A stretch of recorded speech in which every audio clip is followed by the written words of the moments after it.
প্রিয় দর্শক, কেমন আছেন? চ্যানেল 16 এর পক্ষ থেকে আপনাদের সবাইকে শুভেচ্ছা জানাচ্ছি। আজকে একটু অন্যরকম একটি বিষয় নিয়ে আমরা কথা বলবো।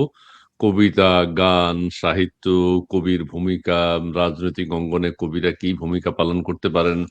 লেখালেখির সাথে সংশ্লিষ্ট একজন মানুষকে আজকে আমরা অতিথি করব। তিনি হচ্ছেন হোমার পুরস্কারপ্রাপ্ত কবি হাসান আল আব্দুল্লাহ। তিনি তার জীবন কথন, কিভাবে তিনি কবি হয়েছেন, কিভাবে তিনি লেখালেখি করেন, কবি হয়ে হিসাবে তিনি কোন কোন দেশ ভ্রমণ করেছেন, তার বই কতগুলো বিভিন্ন ভাষায় অনুদিত হয়েছে, তিনি কোনো ভাষায় কবিতা অনুবাদ করেছেন কিনা, পত্রপত্রিকায় লেখালেখি করার উদ্দেশ্য কি, কারণ কি। আমরা তো রাজনৈতিক বিষয় নিয়ে সবসময় কথা বলি, তবে রাজনৈতিক বিষয় থাকবে, কিন্তু বেশি থাকবে আমরা এই আন্তর্জাতিক খ্যাতিসম্পন্ন কবি, হোমার পুরস্কারপ্রাপ্ত কবি হাসান আল আব্দুল্লাহর জীবনের গল্পগুলো আমরা জানতে চেষ্টা করব।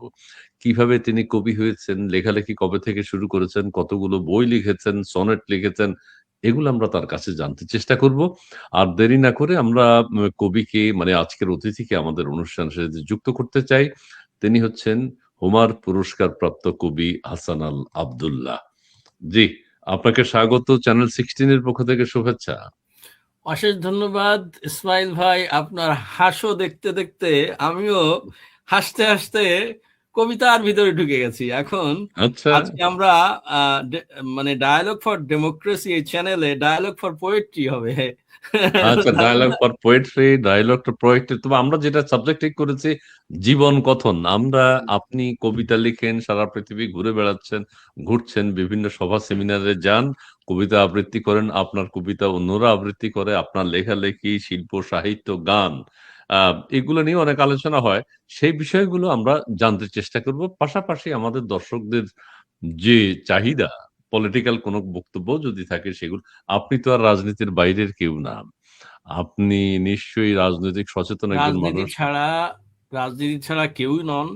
এবং সাধারণত বিদেশি কবিরা বলেন যে তোমার কবিতা পড়লে বোঝা যায় যে রাজনীতি এবং কবিতা কিভাবে অঙ্গাঅঙ্গিভাবে জড়িত। এবং আমি বলি যে দেখো, কোনো কিছুই রাজনীতি ছাড়া হয় না। বঙ্গবন্ধুর জন্ম না হলে আমি আপনি কানাডায় আমেরিকায় বসে থাকতে পারতাম না। এবং মার্টিন লুথার কিং এর জন্ম না হলে আমি আমেরিকায় 27 বছর শিক্ষকতা করতে পারতাম না। আমার ছেলে এখানে লয়ার হতে পারতো না। তো বাহ! রাজনীতি ছাড়া আসলে বেঁচে থাকা একেবারেই মুশকিল। জি, জি। প্রিয় দর্শক, আমি আরেকটি কথা বলে নেই। তিনি ২৭ বছর কিন্তু আমেরিকায় শিক্ষকতা করেছেন এবং তার অভিজ্ঞতা রয়েছে, ছাত্রছাত্রীদের মনন মানসিকতা সম্পর্ক তার জ্ঞান আছে এবং সেই বিষয়টি তিনি তার কবিতা, গানে, নিশ্চয়ই উপন্যাসে, গল্পে উপস্থাপন করে থাকেন। আ মানুষকে বিনয় শিখাতে হয়, ছাত্রছাত্রীরা কিভাবে তার জীবন গঠন করবে সে সম্পর্কেও তার ধারণা আছে।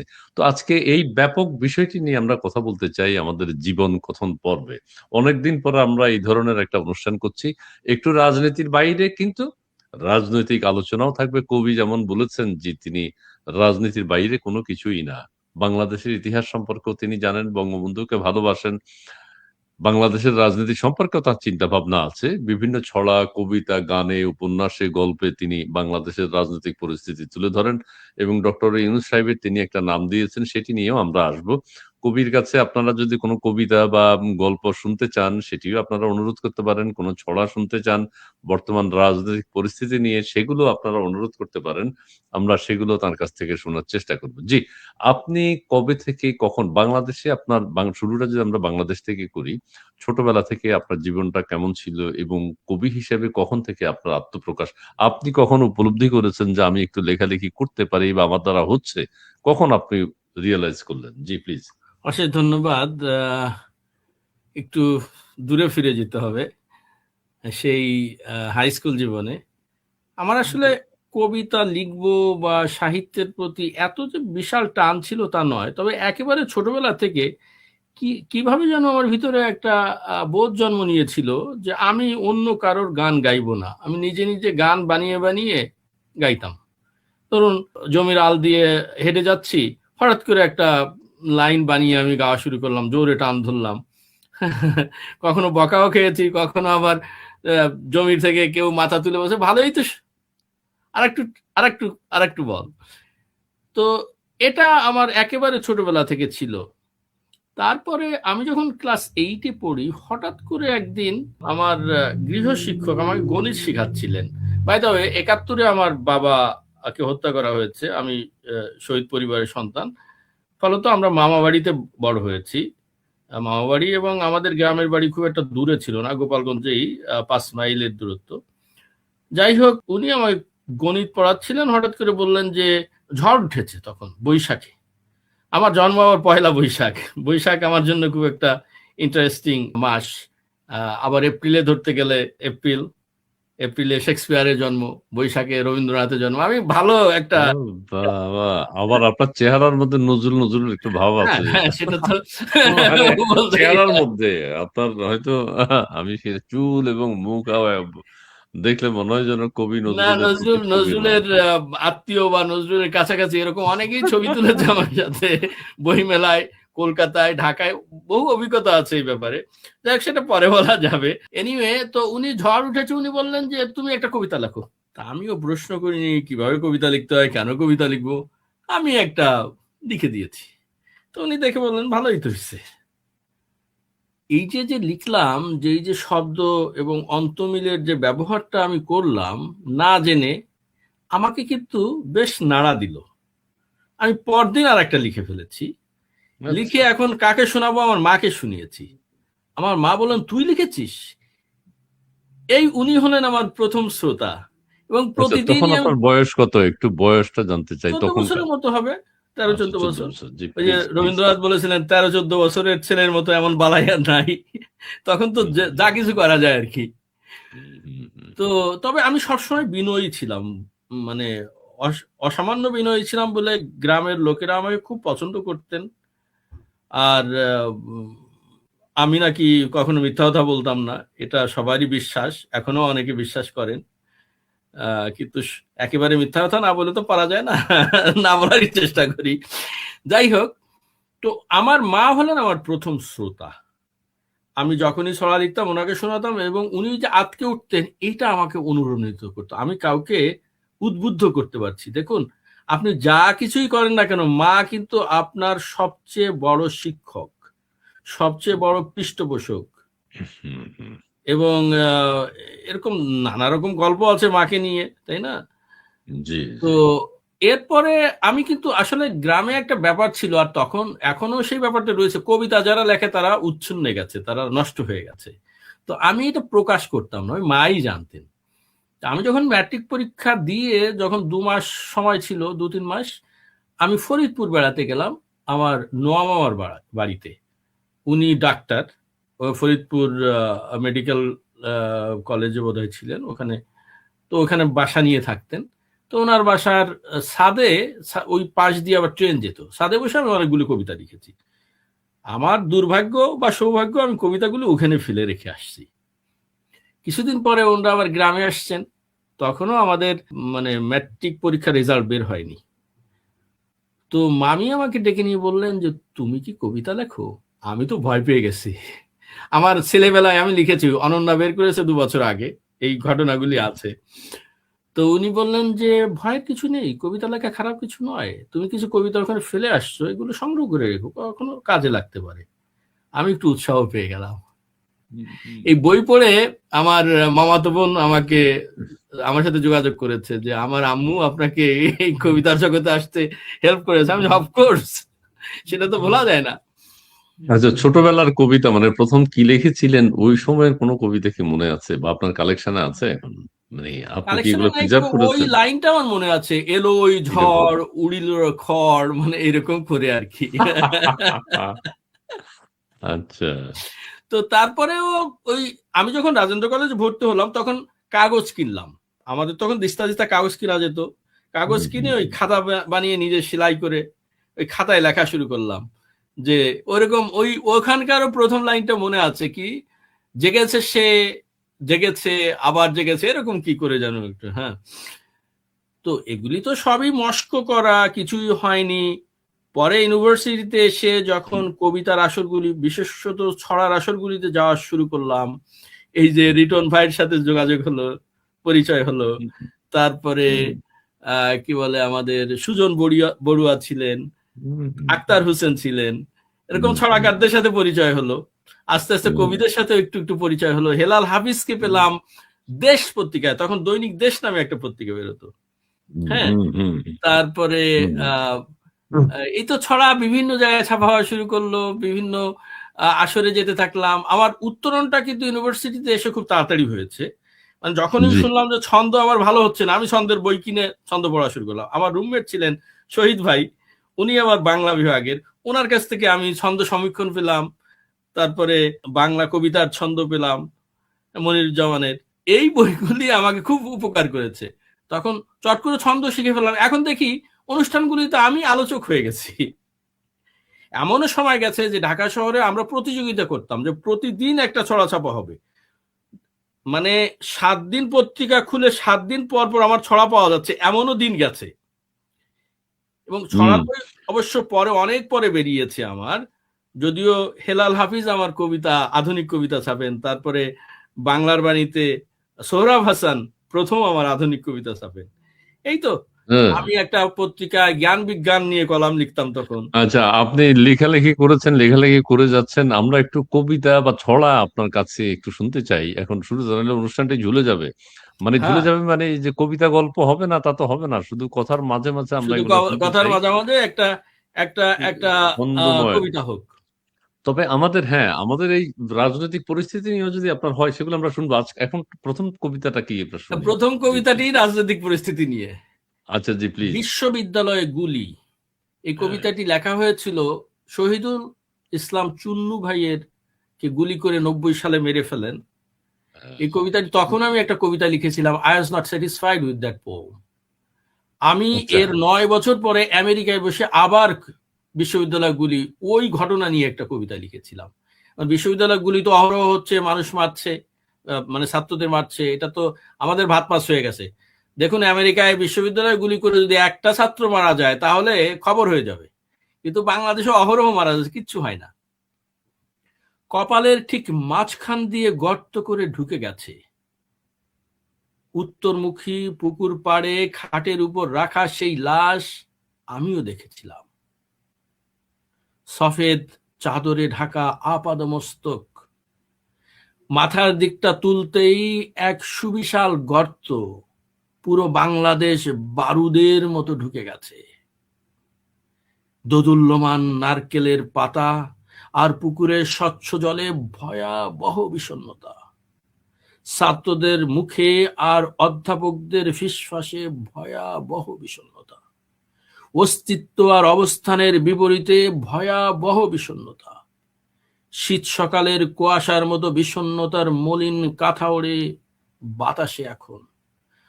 আর তার মাথা থেকে ফোঁটা ফোঁটা রক্ত অনেকক্ষণ ধরে গড়াতে গড়াতে পুকুরে পানির সাথে মিশে যায়, পুকুরে পানির সাথে মিশে যায়। আমি এই দৃশ্য এখনো ভুলতে পারি না।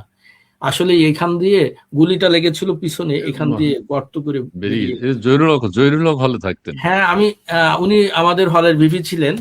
আমি জি। সকালবেলা পরীক্ষা দিতে যাচ্ছিলাম, আমি তো ম্যাথের ছাত্র, আমাদের পরীক্ষাটা ছিল ইসে কার্জন হলে।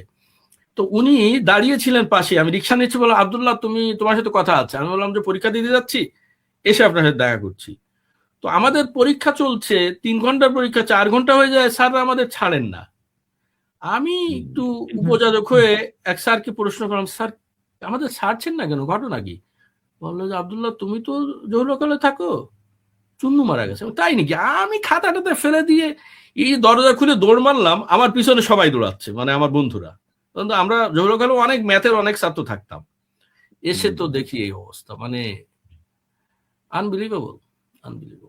আচ্ছা, আমরা এবার মাঝখানে চলে আসি। আপনার কবিতার জীবন শুরু হয়েছে, আপনার মা আপনার প্রথম শ্রোতা, তিনি কবিতা শুনেছেন, অবাক হয়েছেন, তুই লিখেছিস বলেছেন।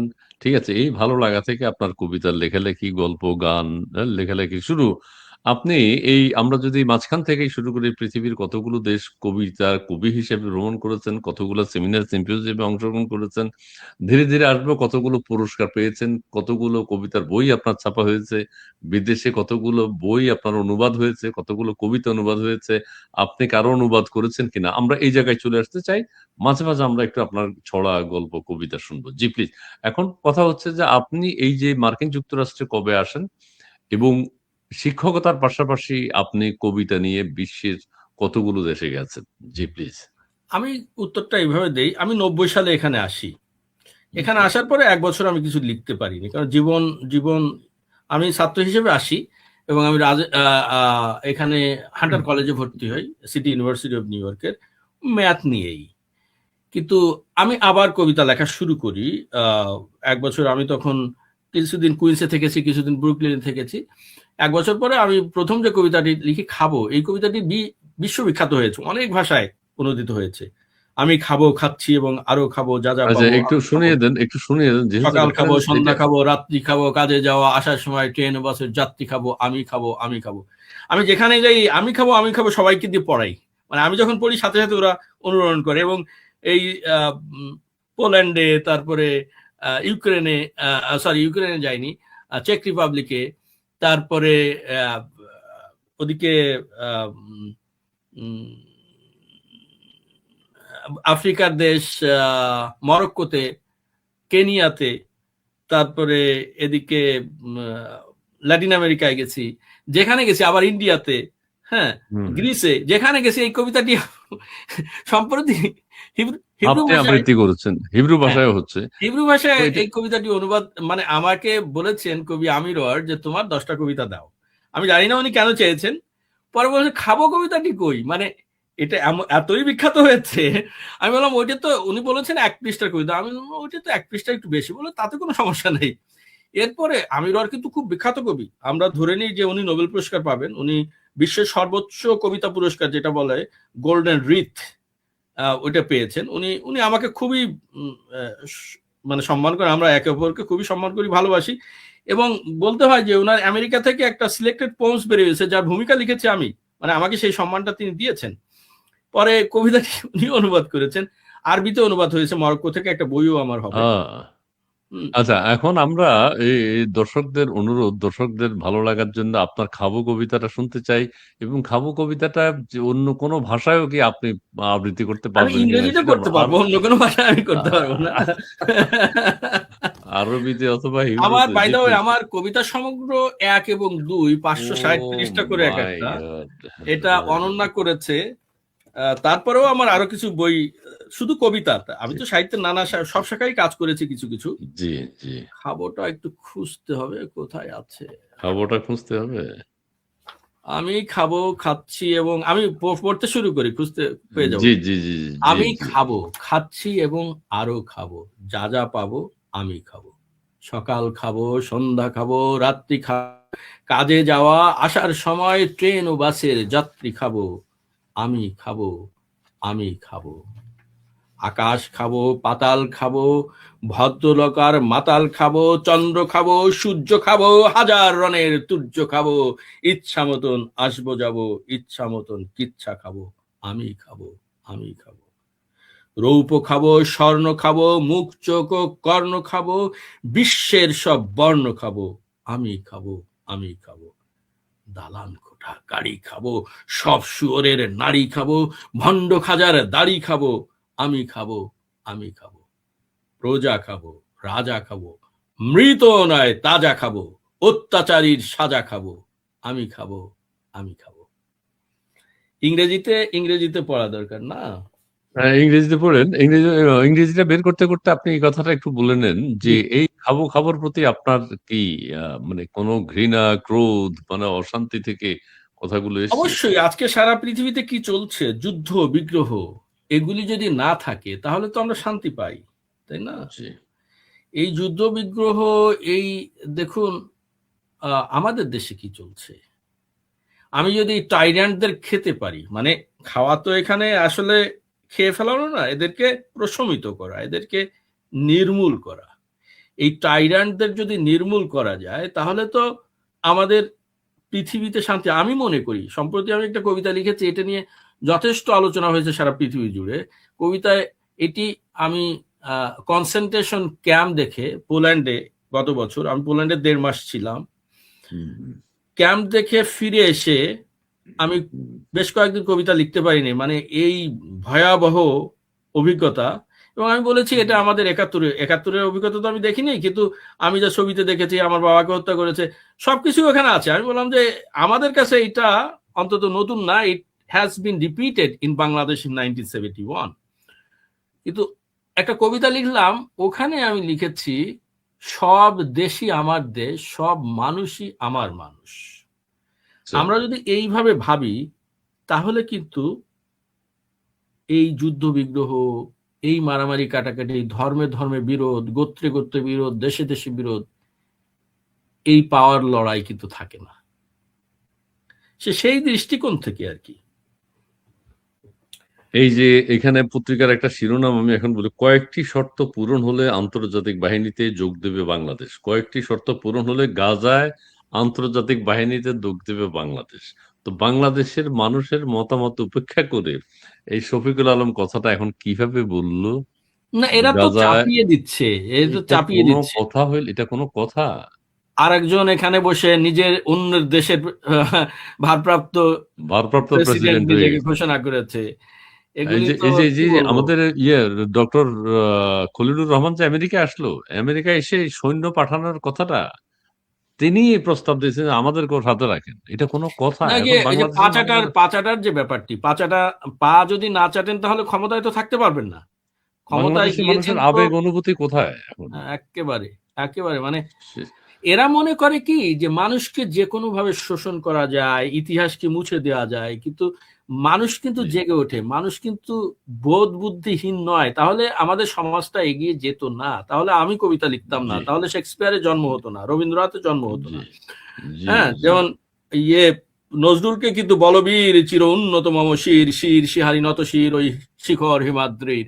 ব্রিটিশ বললো যে তোর তোর শির উন্নত কেন, শির তো আবার উন্নত।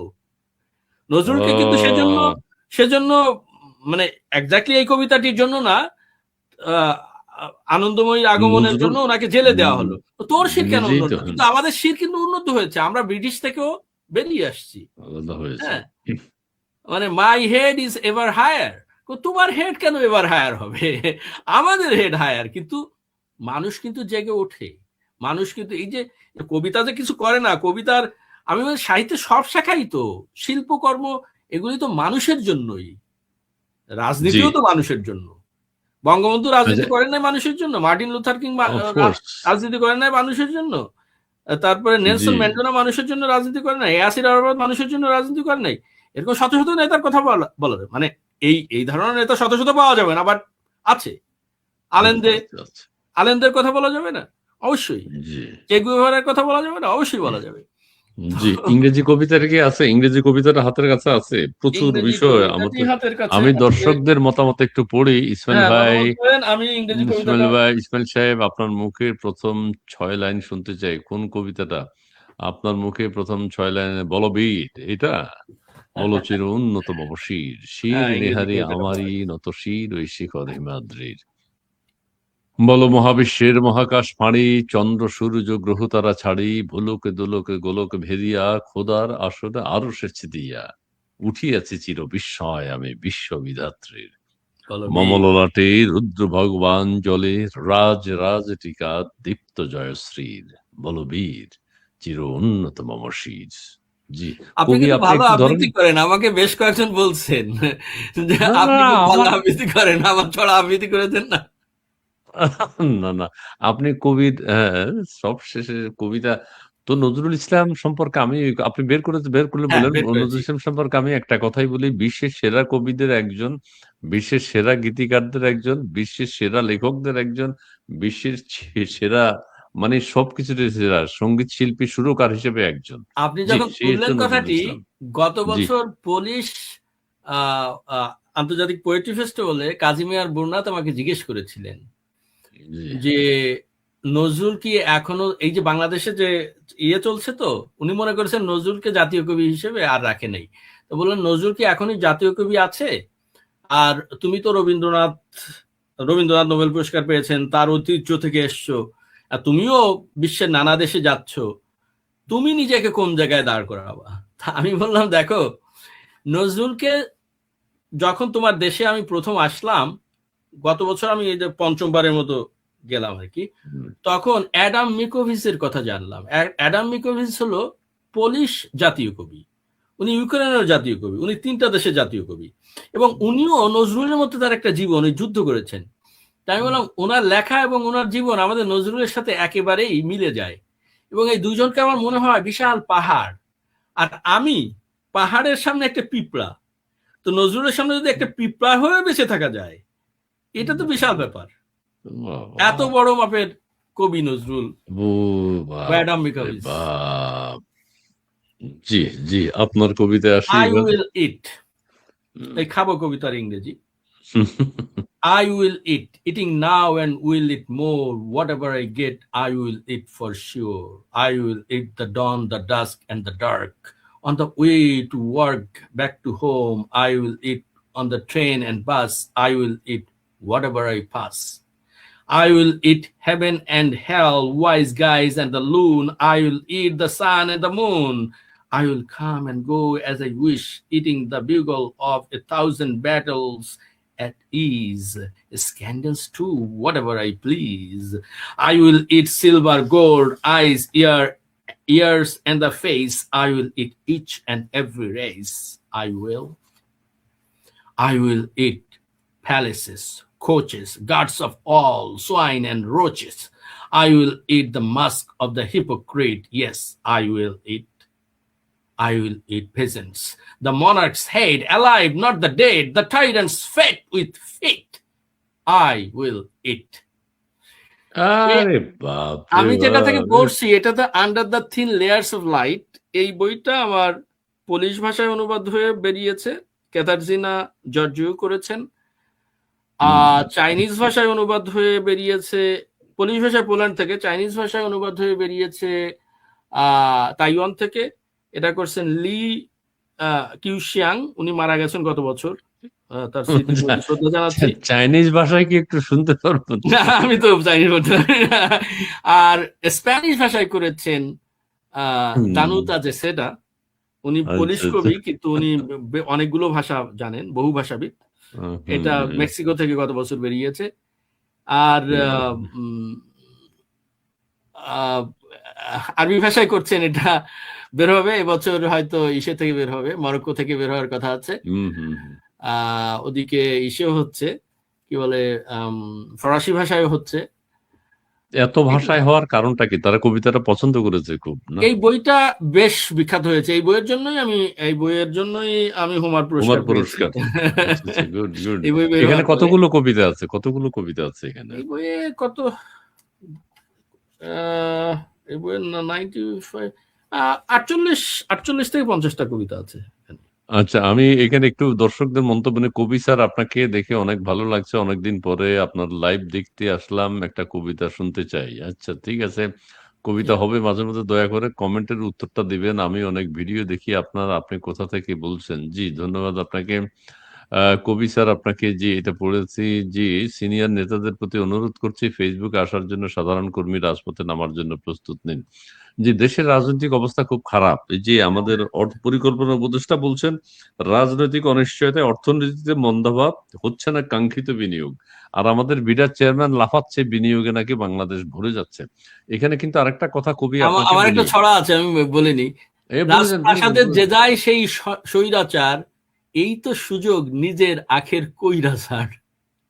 তো এরা তো রাজপ্রাসাদে গেছে, এই তো সুযোগ, যা খুশি করে নাও। যা খুশি কইরা না, যা খুশি বইলে যাও, মানুষ পাগল হয়ে যাক। আচ্ছা, সেটা হচ্ছে এখন পরিকল্পনা উপদেষ্টা বলছে কাঙ্ক্ষিত বিনিয়োগ হচ্ছে না। এখন এগুলো ওনাদের মুখ দিয়ে বেরোচ্ছে।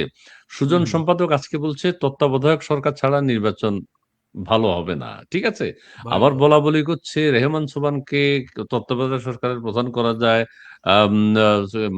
কি কামাল দেখুন, আপনার চ্যানেলেই বারবার বলেছি যে অর্ধেক জনগোষ্ঠীকে বাইরে রেখে এই নির্বাচন ফলপ্রসূ হবে না। আমরা যে শান্তির জন্য লড়াই করছি সারা পৃথিবী, আর যে পোল্যান্ডে আমার বই নিয়ে আলোচনাকালে একজন লিখেছেন যে শান্তি, এই বিশ্ব ভ্রাতৃত্ববোধ এবং শান্তি প্রতিষ্ঠার জন্য হাসান আল আবদুল্লাহ কবিতা নিয়ে সারা বিশ্বে ঘুরে বেড়ায়।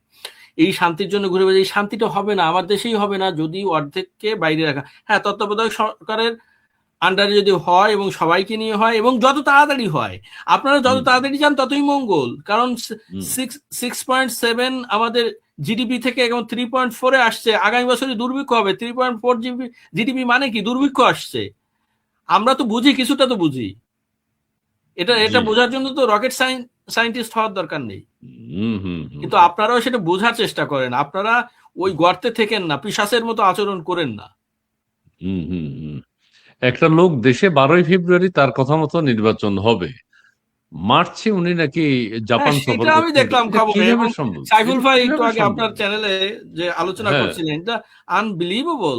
মানে উনি সারা জীবন থাকতে চান ক্ষমতায়, মানে মানুষকে বোকা, মানে আমি ভাষাটা এখন বললাম না অনলাইনে, হুম, মানুষকে কি মনে করেন এরা? I don't understand this. জি। রাজাকাররা সবুজ শ্যামল বাংলাদেশটাকে গিলে খাচ্ছে, কবিতাটির সময়োপযোগী।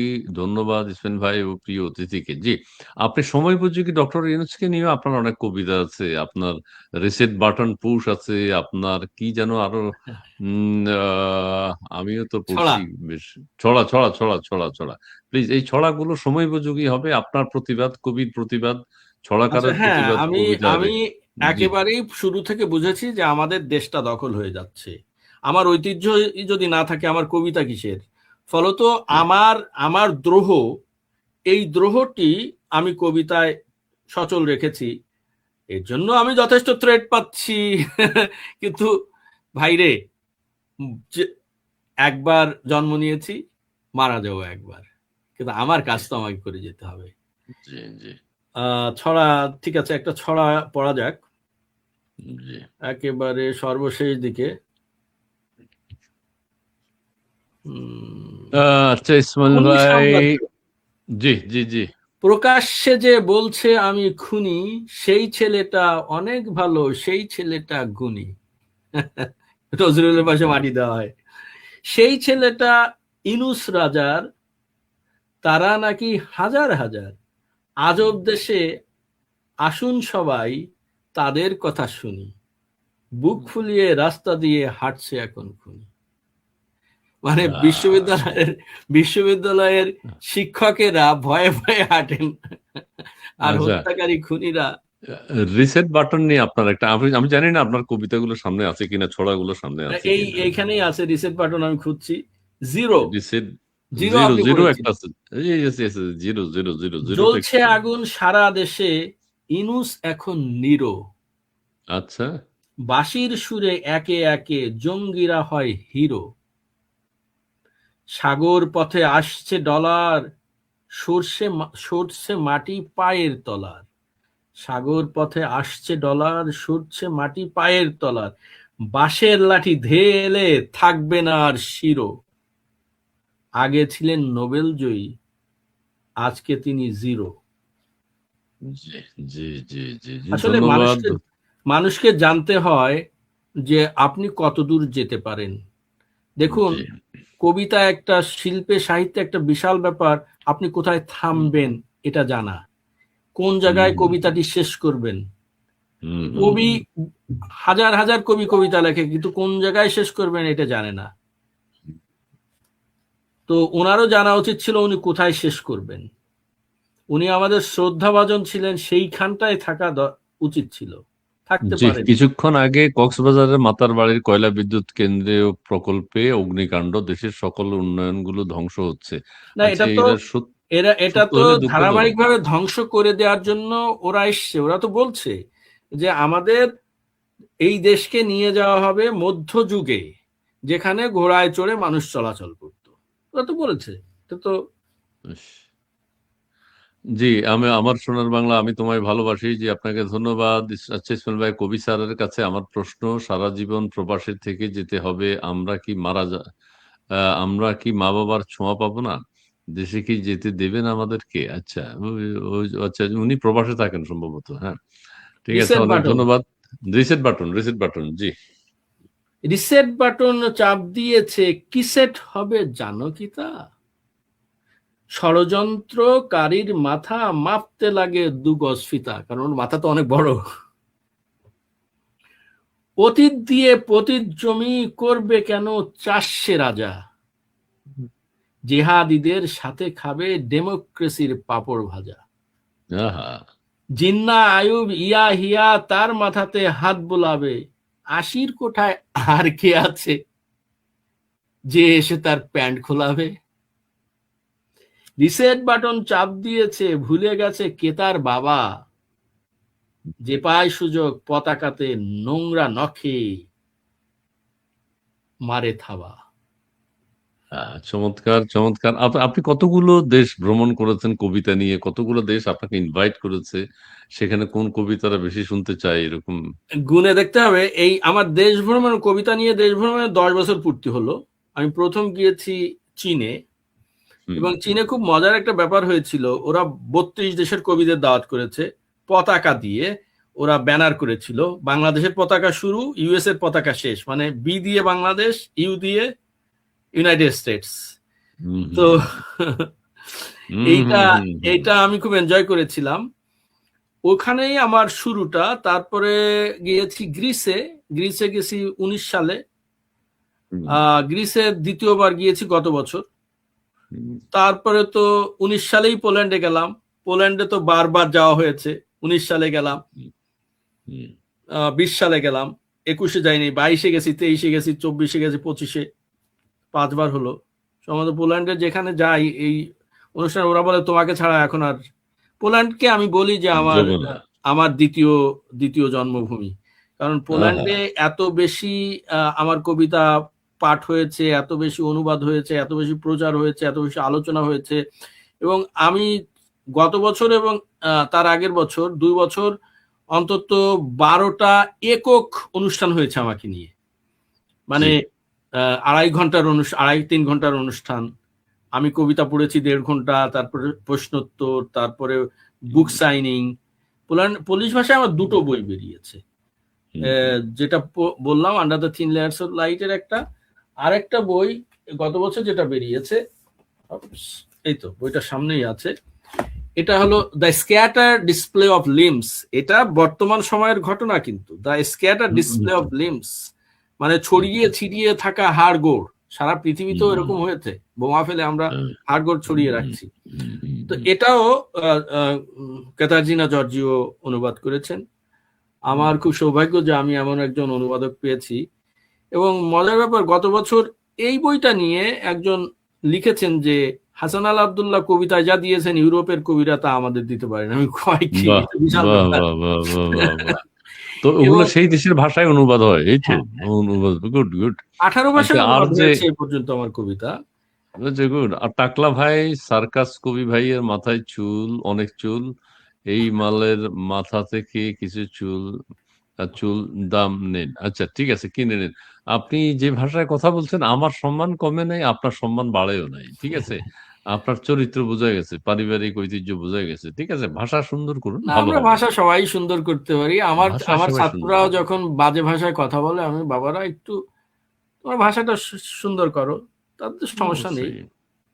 আচ্ছা, আপনি এই পুরস্কার কথা, আমরা আমরা যেহেতু অনেক দেশ গেছেন, নিশ্চয়ই আপনাকে সম্মানিত করেছে, বিভিন্নভাবে আপনাকে পুরস্কৃত করেছে, সেটা যদি আমরা একটু জানতে পারি। হোমার পুরস্কারটা দেওয়া হয় হলো, মানে এটা ইউরোপিয়ান কবিতা পুরস্কার, কিন্তু ওটার হেডকোয়ার্টার ব্রাসেলসে, বেলজিয়ামে। তাহলে বেলজিয়াম থেকে একটা হলো।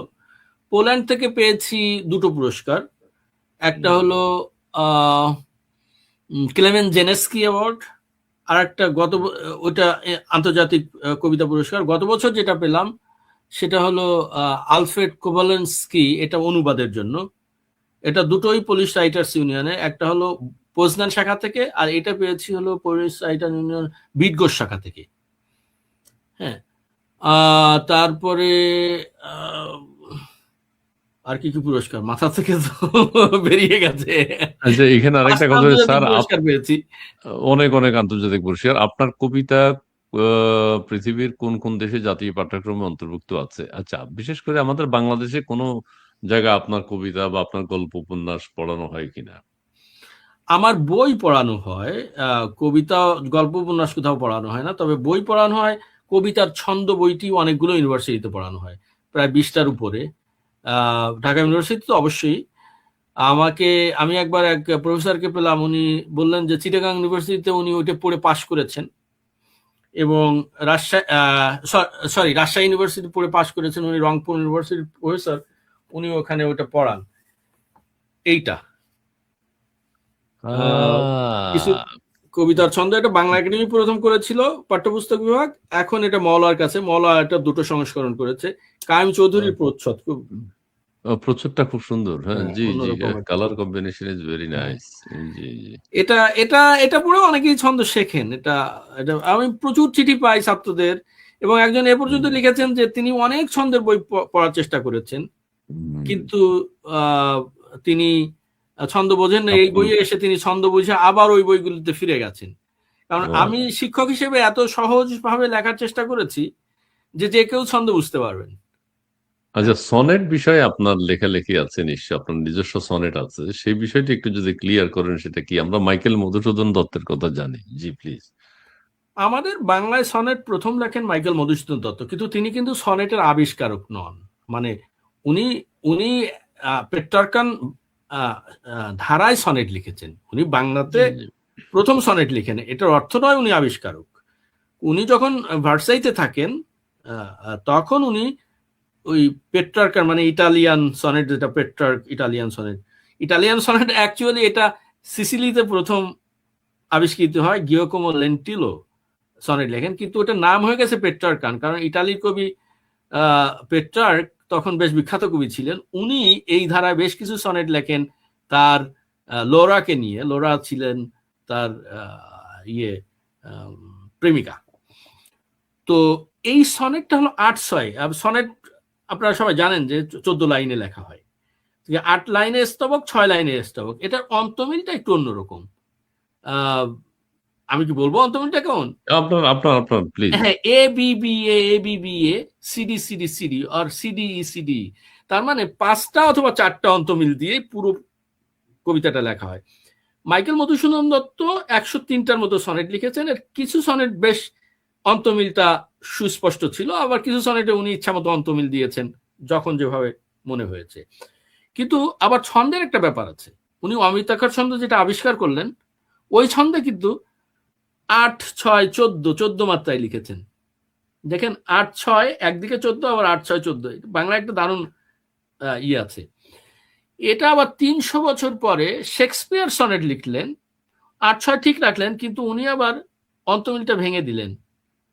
এ B C D E F এই যে জি জি পরে দুটো পরপর মিল, এটাকে বলা হয় কাপলেট, শেক্সপিয়ারিয়ান কাপলেট। দেখলেই বোঝা হয় শেক্সপিয়ারিয়ান সনেট। তো পরবর্তীতে বাংলায় আমাদের মধুসূদন দত্তের পরে রবীন্দ্রনাথ লিখেছেন। রবীন্দ্রনাথের সনেট এত বেশি প্রসিদ্ধ নয়, তারপরে উনি লিখেছেন, প্রচুর সনেট লিখেছেন। এরপরে জীবনানন্দের সনেট বেশ বিখ্যাত হয়েছে। যেমন আহ, ইসে কি বলে, তার জীবনানন্দের প্রচুর সনেট আছে, এবং উনি 18 মাত্রা রূপসী বাংলা 28 সবই সনেট 18 মাত্রা এবং 22 মাত্রা পর্যন্ত লিখেছেন। কিন্তু বাংলায় শেষ পর্যন্ত হয়ে গেল কি, শামসুর রহমানে এসে ওটা 18 মাত্রায় স্পষ্ট হয়ে গেল। 18 মাত্রায় শামসুর রহমান অনেক সনেট লিখেছেন পেট্রার্কান শেক্সপিয়ারিয়ান ধারা অন্তমিল না দিয়ে। যেমন আমাদের শক্তি চট্টোপাধ্যায় অন্তমিল না দিয়ে সনেট লিখেছেন। মোটামুটি আমাদের বড় কবিরা সবাই একটা দুটো সনেট লিখেছেন। আল মাহমুদ লিখেছেন তার সোনালী কাবিন, পুরোটাই সনেট। হ্যাঁ, 14টা সনেট আছে ওখানে, সরি পুরোটা না। আপনার সনেটের বৈশিষ্ট্য কি? আমি আমার মাঝখানে একটা সনেটের কথা বৈশিষ্ট্য, বলে ফেলি। এই যে মাতার বাড়ি বিদ্যুৎ কেন্দ্রে আগুন জ্বলছে, হ্যাঁ, মাতার সরি, বাড়ি বিদ্যুৎ কেন্দ্রে আগুন ভেরি জ্বলছে। Sorry, very sorry. ঠিক আছে, জি, জি, জি, প্লিজ। আমার সনেট হলো আমি সাত সাথে করে ফেলি, স্তবক সাত সাথে, জি। এবং অন্তমিলটা দেই ABCD ABC EFGD EFG। তো এই যে চতুর্থ লাইন, প্রথম স্তবকের চতুর্থ লাইন, দ্বিতীয় স্তবকের চতুর্থ লাইন, অনেকটা ম্যাথের সাথে, ম্যাথের যে সেমেট্রি, আপনি যদি ভাঁজ করেন একটা ভাঁজ অন্য ভাঁজের উপর মিলে যাবে। আবার যদি আপনি ওই স্তবকটা ভাঁজ করেন, একটা আর একটার উপর পড়বে ওই চতুর্থ লাইনে। আবার এই যে চতুর্থ লাইন, এখানে চতুর্থ লাইন, ওটা আবার ইলিপসের দুই ফোকাই এর মতো। মানে আমি যখন ম্যাথের ছাত্র আর কি, নাম্বার থিওরি পড়ি, তখন 1994 সালে, হ্যাঁ 94 সালে এটা আমি প্রথম ইয়ে করি, সনেটটা লিখি। 94 95 সালে। আমার 99 সালে 98 সালে প্রথম বই বের হয় 100টি সনেটের। এই সনেটের এই কিছু অংশ একটু যদি হ্যাঁ, আপনার পড়বো। ধরন। জি। এইটাই আহ, 5টা সংস্করণ হয়েছে এই সনেটের বাংলায়। একটা কলকাতা থেকে, আর 4টে বাংলাদেশ থেকে। দুটো ইংরেজি সংস্করণ হয়েছে, একটা এখান বাহ। থেকে মানে আমার অনুবাদে, আর একটা কলকাতা থেকে। কলকাতাতে, সরি, নট কলকাতা, এটা হলো উড়িষ্যা থেকে। আমি একটা দুটো সনেট পড়তেই পারি। জি। এটি অখণ্ড, কিন্তু অখণ্ডর পরেও বেশ কিছু সনেট লেখা হয়েছে। এটা নালন্দা স্বতন্ত্র করেছে সনেট। সর্বশেষ, ঢাকা থেকে। আহ, তবে আমি প্রেমে কিন্তু পুরোটা থাকিনি, আমি সনেট নানাভাবে লিখেছি। যেমন আম, এখানে আমি একটা সনেট পড়ি, যেমন আহ, যদি পাওয়া যায়, আসলে এটা তো ইয়ে করে দেওয়া নেই। এক ভাই একেবারে জি আপনার প্রতি আপনার মুখ থেকে একটা বক্তব্য শুনতে চাই ভাই। জি। আমার উত্তরটা কবি দিবেন একটু প্লিজ। হ্যাঁ, হুম সেটা হুম। হচ্ছে, প্রশ্নটা হচ্ছে, আচ্ছা ইসমাইল ভাই, কবি স্যার, আর আপনার কাছে আমার প্রশ্ন, আমরা কি সারা জীবন প্রবাসে থেকে যেতে হবে? আমরা কি মা বাবার ছোঁয়া পাবো না? দেশে কি যেতে পারবো না? আমাদের কি হবে? জি, খুবই উনি বিদেশে দুঃখজনক, আছেন। খুবই দুঃখজনক আপনি যে কথাটা বলেছেন। আমি তো গত বছর যেতে পারিনি, হুম, এবছরও যেতে পারবো কিনা জানি না। তবে অবস্থার পরিবর্তন হবে, হুম, আপস অ্যান্ড ডাউন সবসময় হয়, আশা ধরে রাখেন। এবং দেখুন, আমরা প্রত্যেকেই এক একজন অ্যাম্বাসেডার। যা চলছে এটা মানুষকে জানান, আপনার চারপাশে যারা আছে জানান, আপনার কলিগদের জানান, আপনার প্রতিবেশীকে জানান।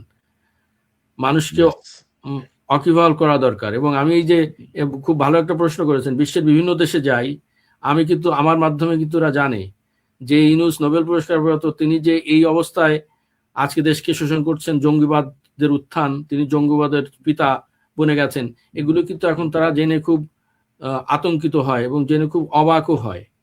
হুম, এবং পুলিশ রাইটার্স ইউনিয়ন থেকে একটা আহ, বিবৃতিও তৈরি করা হয়েছিল, যদিও শেষ পর্যন্ত ওটা সরকার দিতে দেয়নি।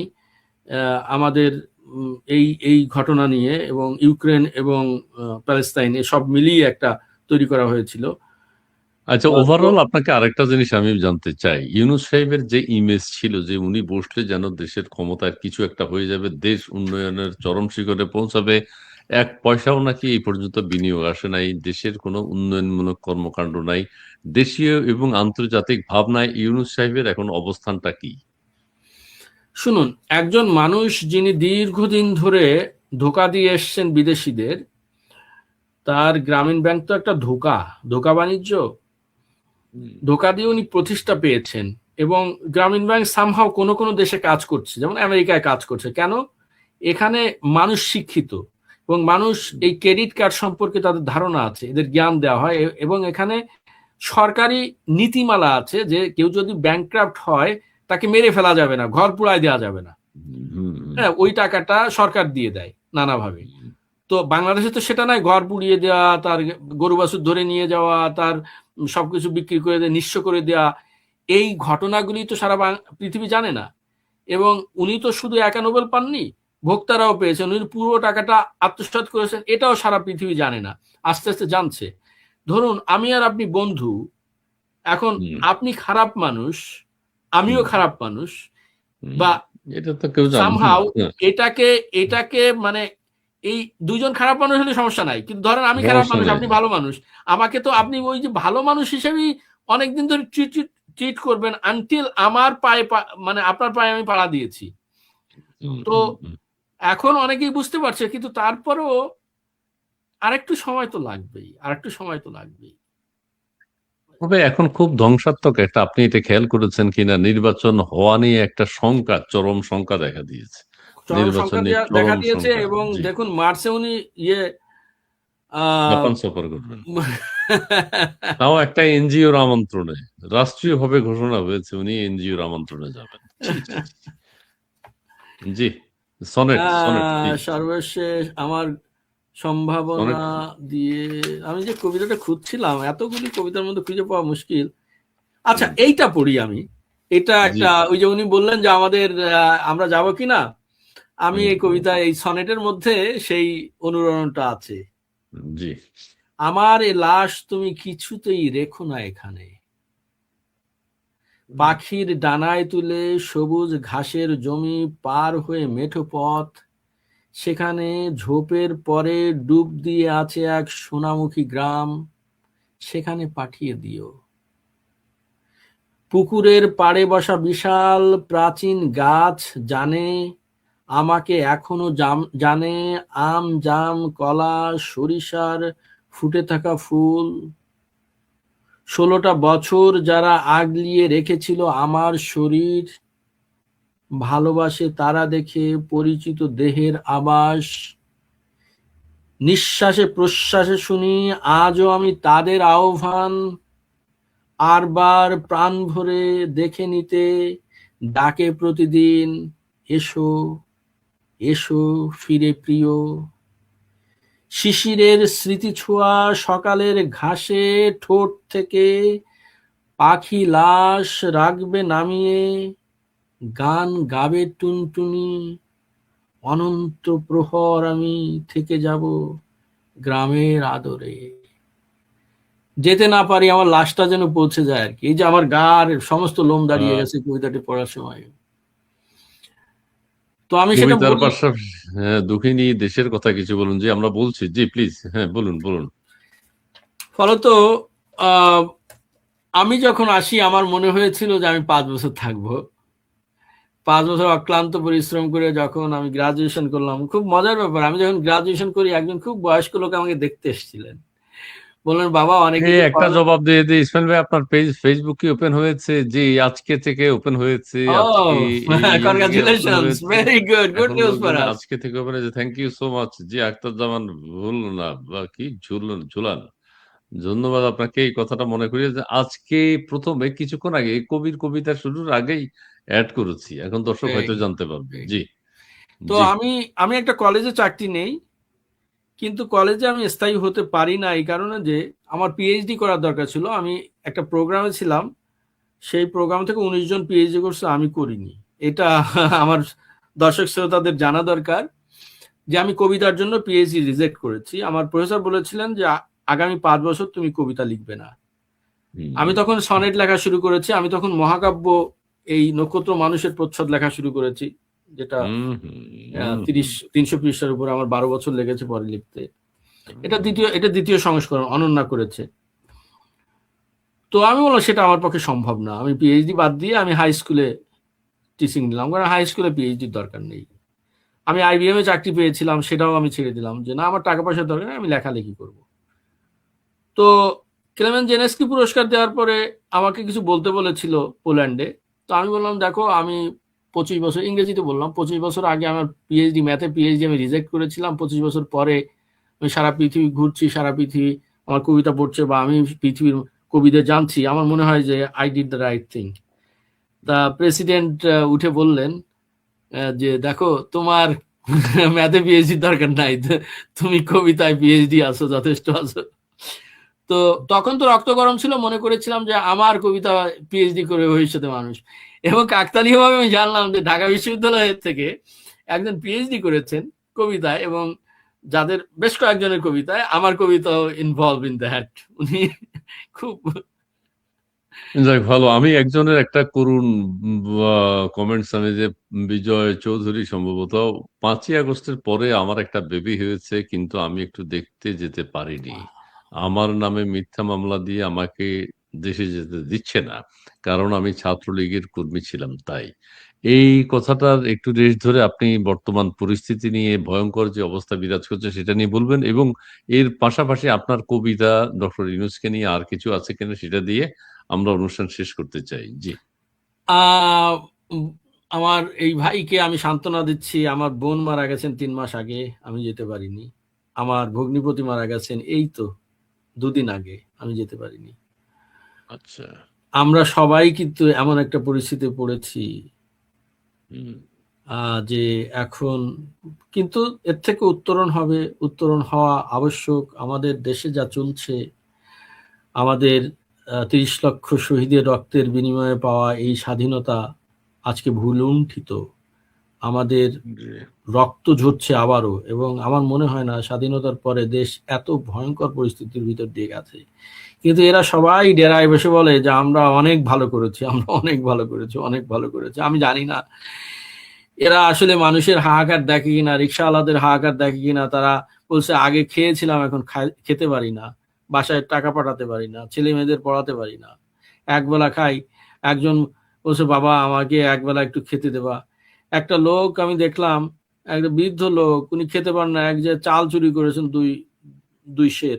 কি মারটা মারছে, কি মারটা মারছে, কি মারটা মারছে, আমার চোখে চোখে পানি চলে আসে এগুলো দেখলে। মানুষকে কিভাবে হত্যা করা হচ্ছে, সরি, এটা এটা আমার দেশে হচ্ছে, আমি এটা কোনো অবস্থাতেই মেনে নিতে পারি না। যে জন্যই আমি আমার লেখা দিয়ে সচল, আমি আপনাদের এইসব চ্যানেলেও কথা বলি যে যদি একটু পরিবর্তন হয়, যদি একটু পরিবর্তন হয়, আশা করি সেই পরিবর্তনটা আসবে। আমার আপনার একটা সর্ব- কবিতা বা ছন্দ বর্তমান ডক্টর ইউনূস সাহেবের যে সর্বশেষ কৃতিত্ব, কবিতার যে বই আমার সাফল্য, অনেকগুলি কবিতা আছে, কিন্তু কেন যে আমি কবিতার ধর বইটা অনেক পাশে বই, রাখি। অনেক বই, অনেক কবিতার বই, অনেক গল্পের বই। দর্শক এখন থেকে পরিস্থিতি দ্রুত পাওয়া বদলাবে। গেছে, দশ-12 আচ্ছা দিন আচ্ছা পর আচ্ছা আচ্ছা। বলা যাবে জননেত্রী শেখ হাসিনা কবে দেশে ফিরবেন। জি, মাওলানা দায়, ধন্যবাদ আপনাকে। পরিস্থিতি এখনই অনেক পরিবর্তন হয়ে গেছে। আজকে 2-4টা নিউজে এগুলো যখন একসাথ করতে গেলাম, নির্বাচন নিয়ে শঙ্কা চরমে। ঠিক আছে, বদিউল আলম মজুমদার কেন এই মুহূর্তে বলল তত্ত্বাবধায়ক সরকার ছাড়া নির্বাচন সুষ্ঠু হবে না? ওয়াই? আচ্ছা, আরেকজনের পত্রিকায় আমরা দেখলাম তত্ত্বাবধায়ক সরকার, আরেকজনের কথায় ইফতেখারুজ্জামান তার কথাবার্তা এই সেই বলা শুরু করেছে। তারপরে রহমান সোবহানের নাম উচ্চারণ হচ্ছে, ইউনূস সাহেব মানে, আচ্ছা, এগুলো নিয়ে পরে আবার আলোচনা হবে। জি, একটা আপনার ভাইব মধ্যেই আজকে চলছে, থাকবে। একটা ভাইব জি, জি, চলছে, জি। আবার ওদিকে শুনলাম যে তারেক জিয়া যাচ্ছে একটা নির্বাচন হয়ে যাক। উনি বলছেন যে হ্যাঁ, এরকম নির্বাচন তো আমরাও করেছি, আওয়ামী লীগ করেছে, হয়ে যাক, তারপরে দেখা যাবে। সেটা কিন্তু হ্যাঁ, জি, একেবারে মন্দ হয় না, জি, সেটা কিন্তু জি, একেবারে মন্দ হয় না। যাই হোক, ইনফার্নো, আমি এই যে যে জি। আহ, আসলে জ্বালাও পোড়াওটা দেখেছিলাম, বিশেষত জুনের সন্ত্রাসী কর্মকাণ্ডে, তখন এই কবিতাটি লেখা। ইনফার্নো, ইনফার্নো হলো দোজখ, যে ইয়ের যে জুনে ইনফার্নো বলতে আছে জুন, দান্তের, জুলাই আগস্টে, জুলাই আগস্টে, জুলাই জুলাই আগস্টে। আগস্টে। এটি কলকাতা থেকে বেরিয়েছে, বদলিয়ারের খোঁজে, গত বছরের বইয়ের প্রথম কবিতা। আচ্ছা, বই কতগুলো বেরিয়েছে আপনার? একটা সংখ্যা কি বলা আমার যাবে? সব মিলে বইয়ের সংখ্যা 61টি। আচ্ছা, তবে এর ওকে, মধ্যে ওকে। বাংলা সম্ভবত, মূল বাংলা বই সম্ভবত 45টির মতো। আমি সাহিত্য সব বিভিন্ন শাখায় ভাষায়। কাজ করেছি। উপন্যাস 3টা, উপন্যাস 3 নম্বর উপন্যাসটা ধারাবাহিকভাবে এখানে বাঙালিতে ছাপা হচ্ছে 2 বছর ধরে। এটা বিশাল উপন্যাস, এই করোনা নিয়ে 450 পৃষ্ঠার উপন্যাস। হুম, আর দুটো ছাপা হয়েছে ঢাকায়। জি, আহ, আমি প্রবন্ধের বই বেশ কিছু আছে, এবার কলকাতা জি, থেকে আর একটা নতুন প্রবন্ধের বই বেরোচ্ছে। আমি শহীদ কাদরী এবং হুমায়ুন আজাদকে নিয়ে আলাদা বই লিখেছি। হুমায়ুন আজাদের কবিতা অনুবাদ করে selected poems of Humayun Azad করেছি। আমি জি, 38 জন বাংলাদেশি কবির কবিতা অনুবাদ করে এখান থেকে একটা বই করেছি, কন্টেম্পোরারি বাংলাদেশি পোয়েট্রি। জি, জি, সেটি বেশ কিছু লাইব্রেরিতে আছে, এবং আমার কবিতার বই সব মিলে প্রায় 300 ইউনিভার্সিটি লাইব্রেরিতে আছে। এবং ওই কন্টেম্পোরারি বাংলাদেশি পোয়েট্রি ওখান থেকে মুক্তিযুদ্ধের কবিতা নিয়ে লং আইল্যান্ড ইউনিভার্সিটি কোর্স দিয়েছিল। এখানকার হুম। অনেকগুলো ইউনিভার্সিটিতে আমি কবিতা পড়েছি। আমেরিকার মোটামুটি, মোটামুটি বলতে পারেন আপনাদের, আমার সৌভাগ্য যে আমেরিকা অনেক কবিরাই আমাকে চেনেন এবং আমাকে দাওয়াত করে নিয়ে যান বিভিন্ন জায়গায় ইউনিভার্সিটিগুলিতে। তারপরে লং আইল্যান্ডে যে ওয়াল্ট হুইটম্যান বার্থ প্লেস আছে, ওখানে কবিতা পড়েছি গত বছর এককভাবে। তারপরে যেটা লিঙ্কন সেন্টারে যাওয়ার জন্য অনেকেই থাকেন, লিঙ্কন সেন্টার বহুদিন আগে কবিতা পড়েছি। আচ্ছা, সেটাকে বাংলায় পড়েন না ইংরেজিতে পড়ে? ইংরেজি, ইংরেজি অনুবাদ? ইংরেজিতে, ইংরেজি ইংরেজিতে আমি অনুবাদ, একটা আচ্ছা, কবিতা আচ্ছা। বাংলায় পড়ি, যেখানেই যাই না কেন একটা কবিতা বাংলায় পড়ি, বাংলার সাথে। বাংলা তো অবশ্যই থাকতে হবে, হ্যাঁ, যেহেতু আপনি আমি বাংলার। বাঙালি, আমি সেটা একেবারে জি, অকপটে জি, বলি, জি, আমার জি, কোনো ইয়ে নেই। জি, জি, জি, একটা এবং কবিতা দিয়ে আমরা শেষ করবো, কবিতা বা ছড়া যেটাই আপনি। আচ্ছা, ইনফার্নো, এই কবিতাটি জি, একটু মন দিয়ে শুনতে হবে। জি, সিঁড়ি বেয়ে দ্রুত নিচে নেমে যাই, দান্তের ইনফার্নো দেখতে দেখতে আনন্দিত, অপ্রতিরোধ্য আমার আকাঙ্ক্ষা। আমি মানে তারা ইনফার্নো দিয়ে ঢুকে যাচ্ছেন নিচে। ভালো লাগার সীমানা টপকিয়ে আমাকে আরো নিচে যেতে বলে। আমি প্রফুল্ল, ছবির মতো দোলায়িত কান্নাগুলো আমাকে পরিপূর্ণ করে তোলে। উপরে ওঠার থেকে নিচে নামা যথেষ্ট সহজ, মধ্যাকর্ষণের সহায়তা পাওয়া যায়, সে তো কত আগে থেকে জানা। তথাপি ঘামতে থাকি, খুলে ফেলি শার্ট, উদম শরীরে আমি গন্তব্যে দৌড়াই। হুম, আরো কিছুটা নামতে পায়ের জুতো ছিঁড়ে যায়, খুলে ছুঁড়ে ফেলে দেই। আর কি আশ্চর্য, ঠিক তখনই পরনের প্যান্ট নিজে থেকে খুলে আমার চেয়েও দ্রুত আরো নিচে নেমে যেতে থাকে। খসে পড়ে অবশিষ্ট অন্তর্বাস। আহা, এতটা মৌলিক স্বাধীনতা আমার ছিল না। অনেক অনেক নিচে বীভৎস অন্ধকারে ঠিক তখনই লক্ষ্য করি ইনফার্নোর নবম নবম কক্ষে আমারই মতন উলঙ্গ হাজার হাজার লক্ষ লক্ষ কোটি কোটি বিজয়ী মানুষ হাসতে হাসতে অবলীলায় প্রবেশ করছে। আমি সেই মহা আনন্দ যজ্ঞে নিজেকে সমর্পিত করতে আরো দ্রুত নেমে যেতে থাকি। আপনারা দেখুন, এই আন্দোলনের পরে কত নিচে মানুষ নেমে যেতে পারে, কত ল্যাংটো হতে পারে, কিভাবে গলা কাটতে পারে, কিভাবে দীপুকে মারার পরে ঝুলিয়ে আগুনে পুড়িয়ে দিতে পারে, কিভাবে কবর থেকে একজনের লাশ তুলে পিটিয়ে তারপরে আগুন ধরিয়ে দিতে পারে, কবরে, মুক্তিযুদ্ধের কবরে আগুন ধরিয়ে দিতে পারে, টিচারদের ধরে মারতে পারে। এর থেকে নিচে তো আর নামা, মানুষ কি আসলে এর থেকে নিচে নামতে পারে? জি না, জি না, জি না। আপনাকে ধন্যবাদ আমি দিয়েছি। আর ধন্যবাদ একটা স্যার। কবিতা দিয়ে শেষ জি, করতে চাই। জি, জি, সেটি প্লিজ। হলো, এই যে এরা সব মুছে দিতে চায়, এই এই এই এই বইয়ে অনেক কবিতাই রয়েছে এই ধরনের। আমি এই কবিতাটির নাম আমার বাংলাদেশ। তুমি যখন বঙ্গবন্ধু বলে ডাক দিয়ে ওঠো, আমি শুনি বাংলাদেশ। তুমি যখন শেখ মুজিব বলে ডাক দিয়ে ওঠো, আমি শুনি বাংলাদেশ। তুমি যখন ৩২ নম্বর বলে ডাক দিয়ে ওঠো, আমি শুনি বাংলাদেশ। তুমি যখন মুক্তিযুদ্ধ বলে ডাক দিয়ে ওঠো, আমি শুনি বাংলাদেশ। তুমি যখন ৭১ বলে ডাক দিয়ে ওঠো, আমি শুনি বাংলাদেশ। তুমি যখন জয় বাংলা বলে ডাক দিয়ে ওঠো, আমি শুনি বাংলাদেশ। তুমি যখন মুক্তি সেনা বলে ডাক দিয়ে ওঠো, আমি শুনি বাংলাদেশ। তুমি যখন ৫২ বলে ডাক দিয়ে ওঠো, আমি শুনি বাংলাদেশ। ইয়েস, তুমি ইয়েস, যখন ৬৬ বলে ডাক দিয়ে ওঠো, আমি শুনি বাংলাদেশ। ইয়েস। তুমি যখন ৬৯ বলে ডাক দিয়ে ওঠো, আমি শুনি বাংলাদেশ। তুমি যখন তাজউদ্দিন বলে ডাক দিয়ে ওঠো, আমি শুনি বাংলাদেশ। তুমি যখন সৈয়দ নজরুল ইসলাম বলে ডাক দিয়ে ওঠো, আমি শুনি বাংলাদেশ। তুমি যখন জাতির পিতা বলে ডাক দিয়ে ওঠো, আমি শুনি বাংলাদেশ। তুমি যখন ৭৫ বলে ডাক দিয়ে ওঠো, আমি শুনি বাংলাদেশ। ইয়েস। তুমি যখন ১৫ই আগস্ট বলে ডাক দিয়ে ওঠো, আমি শুনি বাংলাদেশ। আমি শুনি বাংলাদেশ। আমি শুনি বাংলাদেশ। জি, ধন্যবাদ। জি, জি, জি, ধন্যবাদ, ধন্যবাদ। খুবই ভালো লেগেছে। আপনাকে ধন্যবাদ জানিয়েছি ওই ভাই যে আপনি যে প্রশ্নের উত্তরটা দিয়েছেন। ধন্যবাদ স্যার। আপনার সাথে অশেষ কিছু ধন্যবাদ। কথা শেয়ার করে মনটা যে তার সন্তানকে যে সান্ত্বনা দিচ্ছি। ভালো থাকবেন, সুস্থ থাকবেন। ঈশ্বর ভাই আপনাকেও ধন্যবাদ। ভালো থাকবেন। জি, আপনাকেও ধন্যবাদ। আমি কবির একটা ছড়া দিয়ে শুরু করি। শেষ করব। ছড়াটা প্লিজ, আমার যদি হয় যদি, আমি আপনি জানি না, না অসাধারণ হলে পড়েন। না, না, না, মানে ভুল হয়ে যেতে পারে। এখন তো ওই সময় তো কাটছাঁট করে পড়ি। আহ কবি ছড়ার নাম হচ্ছে রাজাকারের ভক্ত, কবি হাসান আল আব্দুল্লাহ। ইউনুস মানে জঙ্গিবাদ আর প্রতিবাদীর রক্ত, আমরা জানি ইউনুস শাহী রাজাকারের ভক্ত। এই লাইনগুলো আবার পড়ি। ইউনুস মানে জঙ্গিবাদ আর প্রতিবাদীর রক্ত, আমরা জানি ইউনুস শাহী রাজাকারের ভক্ত। ইউনুস মানে মবের দেশ আর আগুন ঘর ও বাড়িতে, শোনা যায় নাই, মাঝে রাজাকার। শোনা যায়নি, মাঝে একটু ইউনুস শুরু থেকে ইউনুস পড়ে। মানে মবের দেশ আর আগুন ঘর ও বাড়িতে, শোনা যাচ্ছে? না, শুরু থেকে রাজাকারের পড়েন, কারণ মাঝে শোনা যায়নি একেবারেই। আচ্ছা, প্রথম লাইনটা শুধু শোনা গেছে। ছড়ার নাম হচ্ছে রাজাকারের ভক্ত, কবি হাসান আল আব্দুল্লাহ। শুনতে পাচ্ছেন? হ্যাঁ। ইউনুস মানে জঙ্গিবাদ আর প্রতিবাদীর রক্ত, আমরা জানি ইউনুস শাহী রাজাকারের ভক্ত।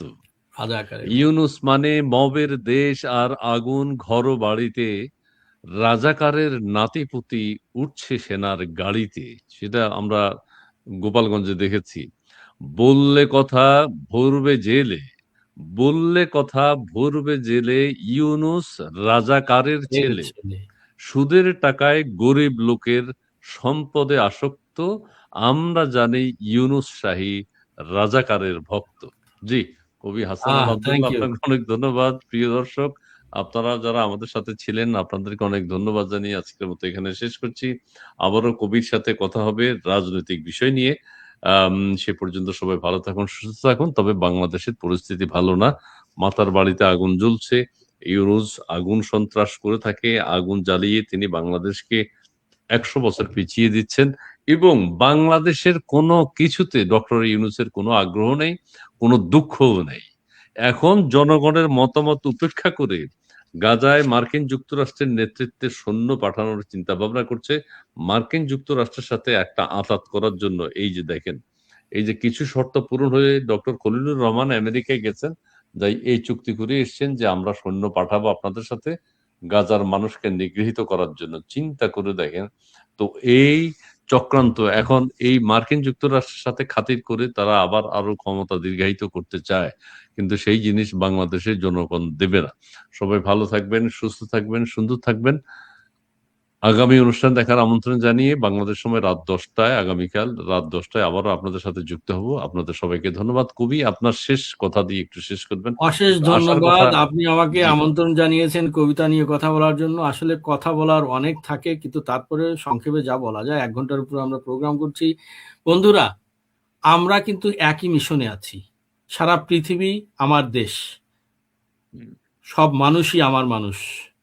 অতএব এখানে শান্তি ছাড়া, যুদ্ধ নয় শান্তি চাই, এখানে শান্তি ছাড়া হুম, কোনো উপায় নেই। আমার পরবর্তী হুম, জেনারেশন এবং তার পরবর্তী জেনারেশন, মানব সভ্যতা বেঁচে থাকবে শান্তির মাধ্যমে। আসুন আমরা সেই শান্তির জন্য সংগ্রাম করি এবং সেই সংগ্রামে আমরা জয়ী হব যেমন আমাদের পূর্বপুরুষেরা জয়ী হয়েছেন। জয় বাংলা। ভালো থাকবেন, সুস্থ থাকবেন। জি, প্রিয় দর্শক, বাংলাদেশের স্বাধীনতা যুদ্ধ এখনো শেষ হয়নি। 52 থেকে শুরু হয়েছে, এখনো চলছে। 71 সালে একটু আমরা সবাই উজ্জীবিত হয়েছি। এখন 24-এর পরে আবার সবাইকে উজ্জীবিত হতে হবে। ঠিক আছে? আপনাদের সবাইকে অনেক ধন্যবাদ জানিয়ে আজকের মতো এখানে শেষ করছি। খোদা হাফেজ। শুভরাত্রি।